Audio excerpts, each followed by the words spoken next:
লাইফস্টাইলের জন্য আমাদের ভেতর কারো কারো জীবনে একটা বড় সমস্যা তৈরি হচ্ছে, যেটা হলো বাত বা আর্থারাইটিস। এটা একটা অটো ইমিউন রোগ। আমাদের শরীরে অটো ইমিউন রোগ তখনই ঘটে যখন শরীরের ইমিউন সিস্টেম বা রোগ ঠেকানোর ক্ষমতা ভুল করে সুস্থ শরীরের টিস্যু আক্রমণ করে ও ধ্বংস করে। ৮০টারও বেশি অটো ইমিউন রোগ আছে, যার ভেতর আর্থারাইটিস বা বাত একটা অটো ইমিউন রোগ। মেডিকেল সায়েন্সে বাতের কোনো চিকিৎসা নেই। আজকের ভিডিওতে জানতে পারবেন কিভাবে আপনি ওষুধ ছাড়াই খুব সহজে আপনার বাতের সমস্যা থেকে মুক্তি পেতে পারেন, শুধুমাত্র খাওয়া কন্ট্রোল করে। আর্থারাইটিস অনেক নামে পরিচিত। ১০০টারও বেশি বিভিন্ন ধরনের বাতের ভেতরে রিউম্যাটয়েড আর্থারাইটিস হচ্ছে সবচেয়ে বিপজ্জনক বাত। অসম্ভব ব্যথা দিয়ে শরীরে প্রকাশ পায়।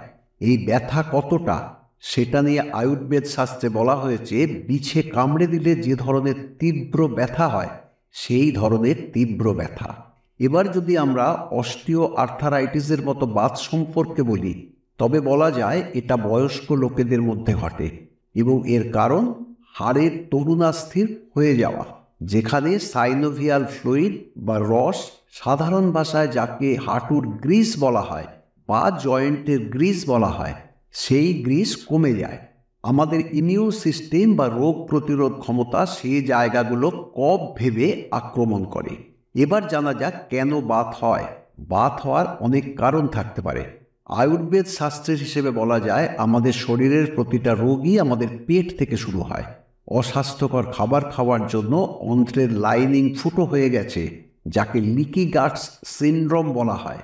লিকি গাটস সিনড্রোম বা অন্ত্রের লাইনিং ফুটো হওয়ার কারণ হলো আপনি যে খাবার খেয়েছেন সেটা হজম না হওয়ায় অন্ত্রের ভেতর পচে গিয়ে জীবাণুর আস্তানা তৈরি করে, যাকে টক্সিন বলে। সেই টক্সিন আপনার অন্ত্রের ফুটো দিয়ে আপনার রক্তে ঢুকছে এবং এই কারণে আপনার অটোইমিউন সমস্যা শুরু হচ্ছে। খেয়াল করলে দেখবেন সিজন চেঞ্জ হওয়ার সময় কারো কারো অ্যালার্জি হয়।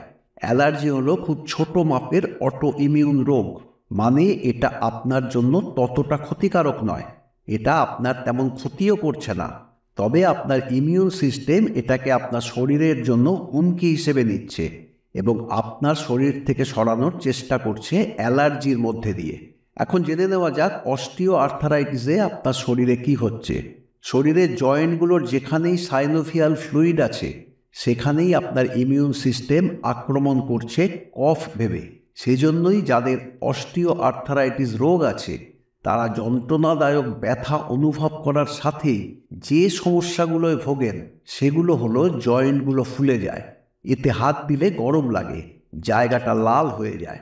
সময় মতো চিকিৎসা না হলে ধীরে ধীরে ভয়ঙ্কর রূপ নেয়। রোগীর হাঁটা চলা করতে অসুবিধা হয় এবং রোগী পঙ্গুও হয়ে যেতে পারে।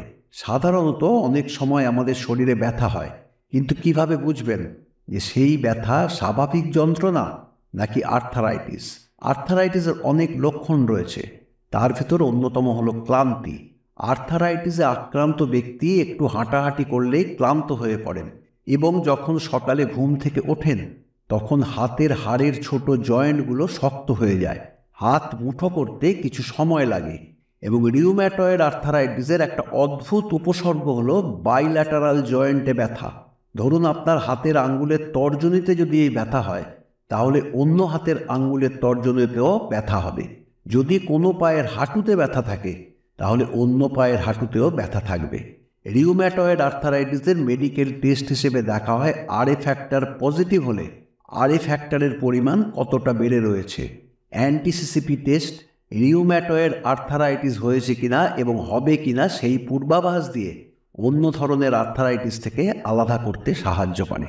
এবং অন্যান্য টেস্ট করে দেখা হয় শরীরে ইনফ্ল্যামেশন বা প্রদাহ কতটা, কারণ রিউম্যাটয়েড আর্থারাইটিস ইনফ্ল্যামেশন বা প্রদাহের রোগ। এখন জেনে নেওয়া যাক ইনফ্ল্যামেশন বা প্রদাহ কাকে বলা হয়। শরীরের কোনো জায়গা ফুলে যাওয়া, লাল হয়ে যাওয়া, ব্যথা হওয়া, গরম হয়ে যাওয়া বা অন্য কোনো অস্বাভাবিকতা, এই পুরো বিষয়টাই ইনফ্ল্যামেশন বা প্রদাহ। এটা এমন একটা রোগ যা শরীরের বিভিন্ন জায়গায় প্রদাহ সৃষ্টি করে এবং এই রিউম্যাটয়েড আর্থারাইটিস শুধুমাত্র জয়েন্টেই আটকে থাকে না, আপনার শরীরের বিভিন্ন কোষ ছাড়াও লাংস বা ফুসফুস এবং আপনার হার্টকেও অ্যাটাক করতে পারে। এবার জেনে নেওয়া যাক বাত সারানোর জন্য কি করতে হবে। আপনার প্রতিদিনের রুটিনে যেগুলো করতে হবে তার ভেতরে প্রথম হলো রাতে দেরি করে ঘুমানো বন্ধ করতে হবে। কারণ রাতে বেশি সময় জেগে থেকে দেরি করে ঘুমোলে আমাদের হরমোনও ভারসাম্যহীন হয়ে পড়ে, বাত বেড়ে যায়। অনেকে অনেক রাত পর্যন্ত মোবাইল ঘাঁটাঘাঁটি করেন, তারপরে ঘুমোতে যান এবং সকালে দেরি করে ঘুম থেকে ওঠেন। এর জন্য শরীরে বাত বাড়ে।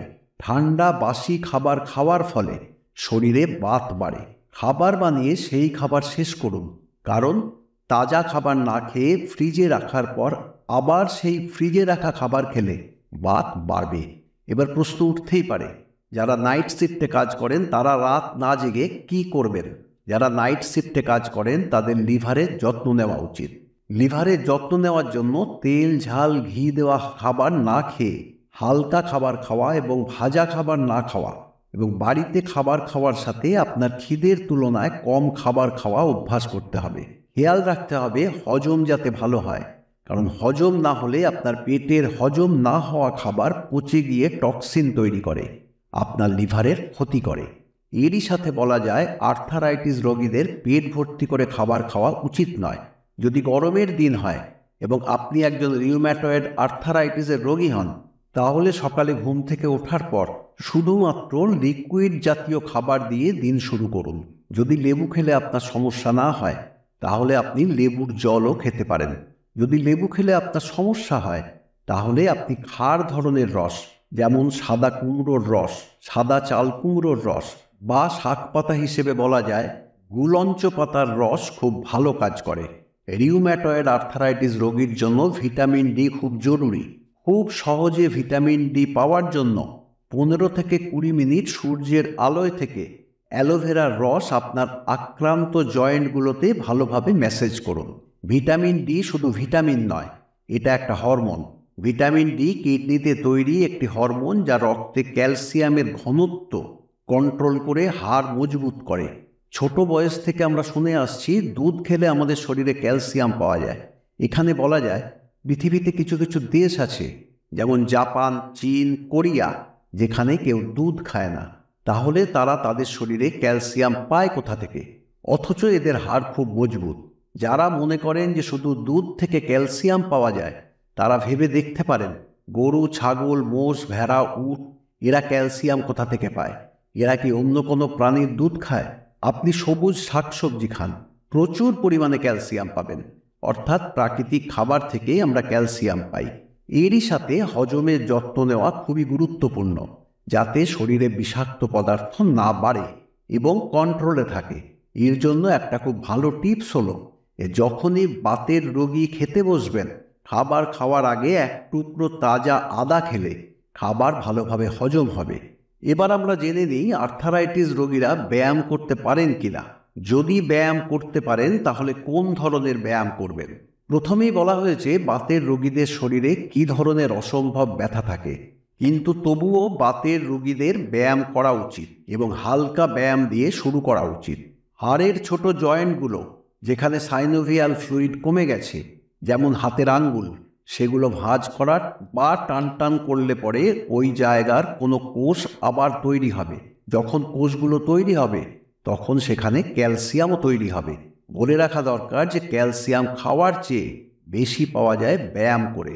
বজ্রাসন বাতের জন্য খুব উপকারী, কারণ বজ্রাসন করার সময় হাঁটুতে চাপ পড়ে, যার ফলে হাঁটুতে নতুন কোষ তৈরি হওয়ার সাথেই ক্যালসিয়ামও তৈরি হয়।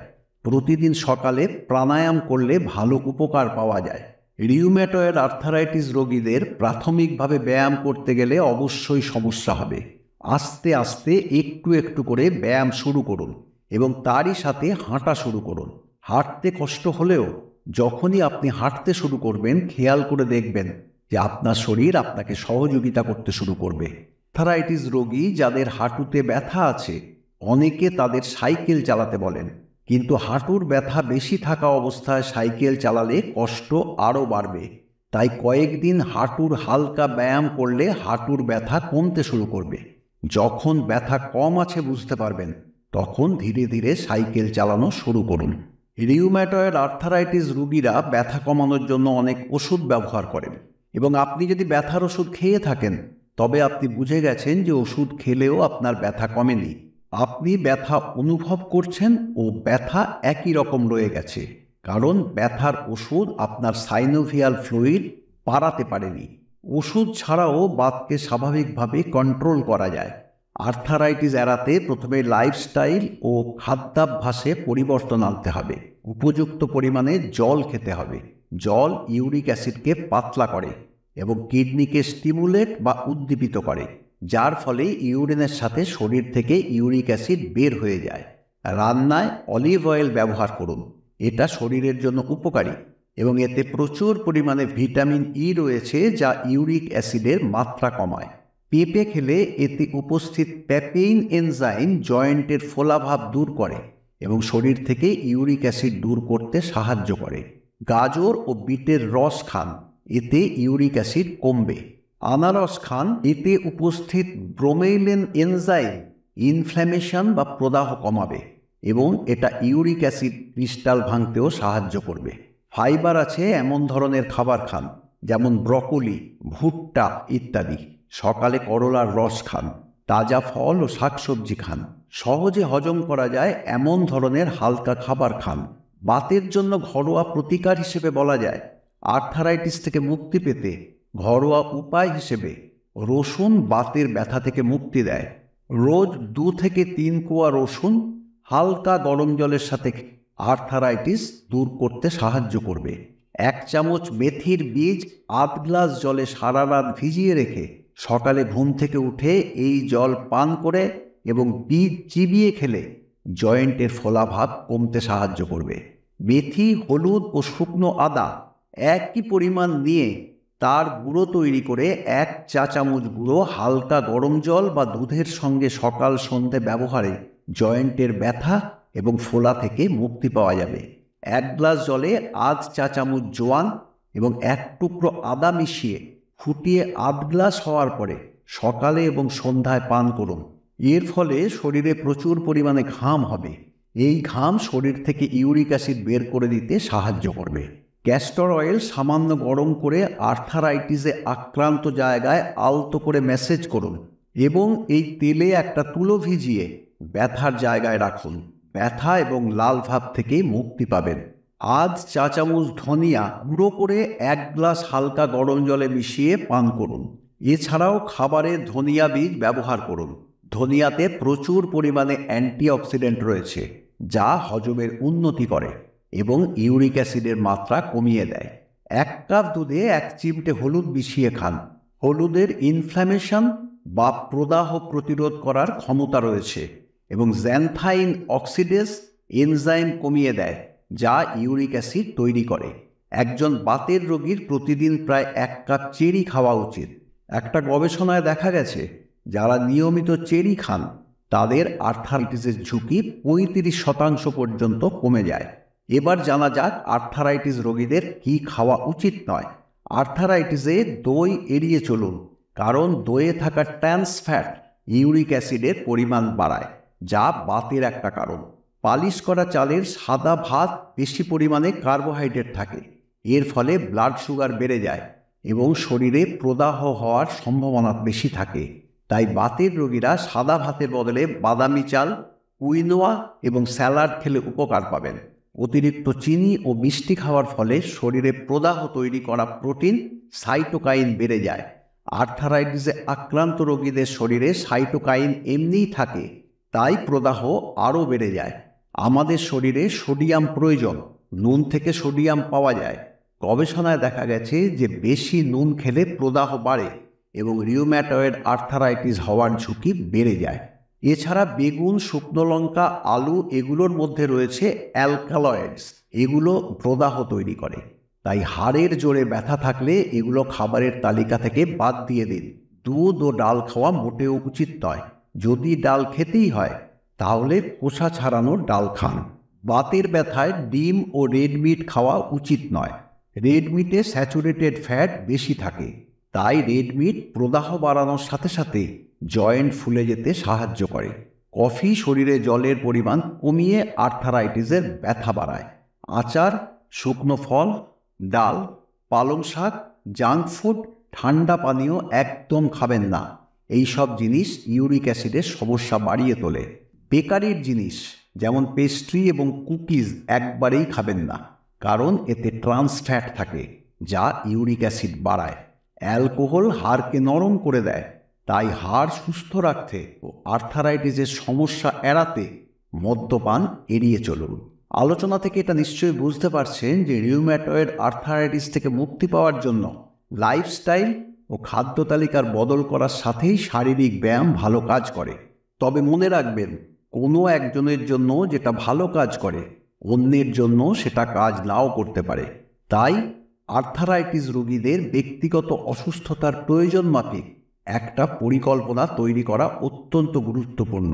শেষ করার আগে আপনার সুস্থ ও সুখী জীবন কামনা করছি। ভালো থাকবেন। ধন্যবাদ।